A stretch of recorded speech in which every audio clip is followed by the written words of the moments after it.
Oke, balik lagi bersama gue, Pinkman. Dan kali ini gue bakalan bahas Lucky-some lagi tentunya. Chapter terbaru, yaitu chapter 539. Oke lah, gak usah berlama-lama, langsung aja kita ke ceritanya. Let's go.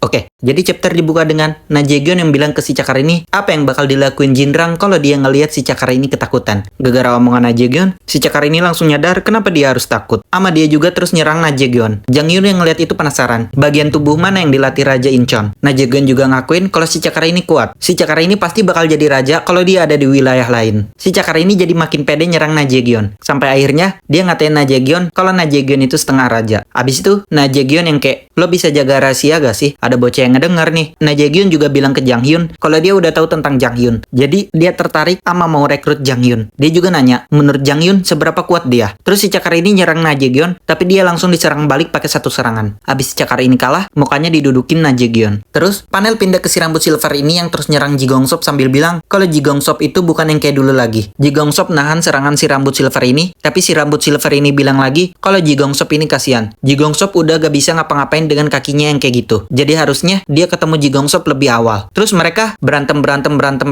Tiba-tiba malah flashback si rambut silver ini. Pas udah beres flashback, Ji Gongsop disamsakin sama nih rambut silver. Ama bilang juga kalau nggak ada kastel yang nggak bisa dihancurin di dunia ini. Terus Ji Gongsop bilang ke Jin kalau kayaknya Jin nggak ngerti arti kastel yang kokoh sebenarnya. Jadi dia bakal nunjukin kastel yang kokoh sebenarnya. Si rambut silver ini tiba-tiba nyerang dari belakang. Tapi Ji Gongsop bisa nyerang balik pakai teknik terbarunya yaitu one step. Abis itu flashback lagi si Ji Gongsop. Pas udah beres flashbacknya, mereka berantem.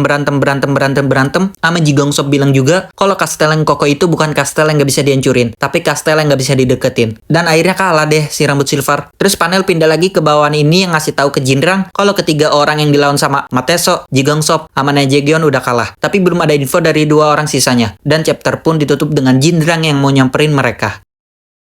Oke, jadi itulah chapter terbaru dari Lucky-some ya di minggu ini. Dan ya ini chapter lumayan menarik nih dari sisi Najegeon ya gitu ya. Oke lah, gak usah berlama-lama, langsung aja kita ke pembahasannya. Oke, yang pertama pengen gua bahas itu adalah seperti yang memanas di minggu ini, pembahasannya yaitu adalah siapa sih setengah raja lainnya dari Incheon ini. Nah, kalau Najegeon itu raja setengah tahta, berarti ada setengahnya lagi gitu. Nah, maksudnya di sini, apakah dalam wilayah Incheon itu dibagi dua gitu ya? Dibagi misalkan kayak gangbuk gitu, timur dan barat. Apakah ada Incheon timur dan barat gitu ya? Tapi bisa juga emang satu kota itu atau satu wilayah Incheon gitu dipegang sama dua raja gitu. Jadi gimana nih sistemnya dan siapa rajanya gitu? Mungkin sistemnya ini kalau misalkan yang rajanya itu Lee Ji-hoon nih, gue ada dua pilihan nih. Yang satu Lee Ji-hoon, yang satu Jinrang. Nah, gue ke Lee Ji-hoon dulu. Kalau misalkan Lee Ji-hoon itu bisa jadi emang si Lee Ji-hoon ini kan ngebantai-bantain raja generasi 1,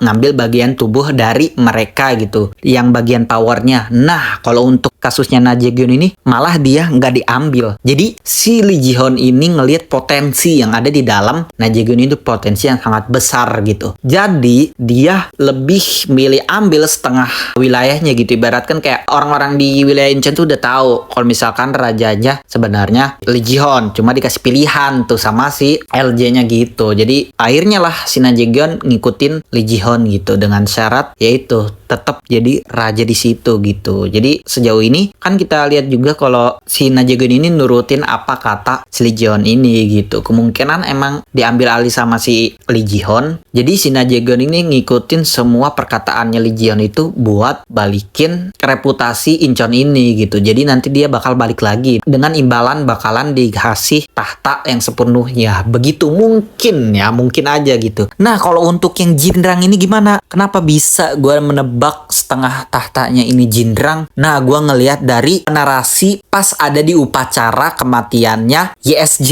ya, Yok Song-ji, yang pas lagi kan Jinrang itu kan udah pada ngumpul nih raja-raja. Terus ada yang nanya, gue nggak tahu siapa, lupa raja siapa yang nggak hadir. Terus si Ji Gong Sop kalau nggak salah jawab kalau misalkan Busan gak hadir, tapi dia bakal diwakilkan sama Raja Incheon. Terus tiba-tiba datang si Na Jae-gyeon. Nah, gua ngambil referensinya itu dari dialog ini gitu, dari narasi ini gitu. Jadi ya mungkin gara-gara diwakilkan itu mungkin ada hubungannya nih. Apakah Incheon itu setengahnya itu tahtanya si Jinrang, atau enggak mungkin dulu itu Jinrang itu nguasain dua wilayah yaitu Busan sama Incheon mungkin ya. Mungkin si Jinrang entah kemana atau udah di penjara mungkin ya. Datanglah si Na Jae-gyeon nguasain Incheon, cuma syarat terakhirnya itu tinggal nomor satunya atau rajanya yaitu Jinrang kalau misalkan masuk penjara tuh. Nah, pas udah keluar ini kesempatan si Raja Incheon untuk ngambil tahtanya itu, tahta Raja Incheon gitu. Jadi makanya disebut raja setengah tahta. Nah, itu dia. Gue sih teorinya ada begitu. Itu dua teori yang lumayan menarik ya menurut gue ini, menurut gue pribadi. Kalau menurut kalian enggak ya udah nggak apa-apa gitu. Kalau misalkan kalian ada teori lagi yang lebih wow, bisa tulis di kolom komentar gitu ya. Atau mungkin malah ada teori yang ketiga lagi. Bukan teori sih sebenarnya, cuma kayak yang mungkin emang ada karakter baru lagi nanti, dan itu ada hubungannya, si karakter barunya ini ada hubungannya sama Busan atau enggak Mali Jihon gitu sih menurut gue mah. Oke lah, langsung aja ke pembahasan yang selanjutnya, yang itu alasan Na Jae-gyeon pengen ngerekrut Jang Hyun nih apa gitu. Kalau kata gue sih ada dua ya. Emang yang pertama emang pengen rekrut aja karena si Jang Hyun ini menarik, atau karena si Na Jae-gyeon ini ngerasa ada kesamaan sama Jang Hyun gitu ya. Apakah dari fight stylenya atau styling fightnya, menurut gue enggak juga sih. Soalnya kalau lihat dari sini gitu ya, dari pertarungan ini si Na Jae-gyeon tuh lebih ke ngincer kepala gitu ya sama main kaki. Sedangkan kalau Jang Hyun tuh nggak ada mirip-miripnya ya. Dia kan insting liar gitu si Jang Hyun tuh. Jadi kayaknya emang pengen rekrut aja. Nah, atau enggak yang kedua ini untuk rencana pribadi dia gitu, rencana rahasia dia gitu ya. Mungkin ada hubungannya juga rencananya sama untuk ngembaliin reputasi Incheon, ngembaliin reputasi dia sebagai raja di Incheon gitu ya. Nah, oke, yang terakhir ini yang pengen gue bahas adalah prediksi chapter selanjutnya. Itu udah jelas banget ya, pasti udah ke PH sama Vasco Jinhobin gitu. Kalau menurut gue sih yang bakalan diselesain dulu Vasco sama Jinhobin. Mungkin kayaknya ini bakalan jadi 2 chapter lagi gitu ya. Yang pertama nyelesain yang dilawan sama Vasco Jinhobin, kedua si PS gitu. Tapi kalau kata gue mah, tapi tetap 2 chapter kalau kata gue mah sih gitu ya. Yang pertama ini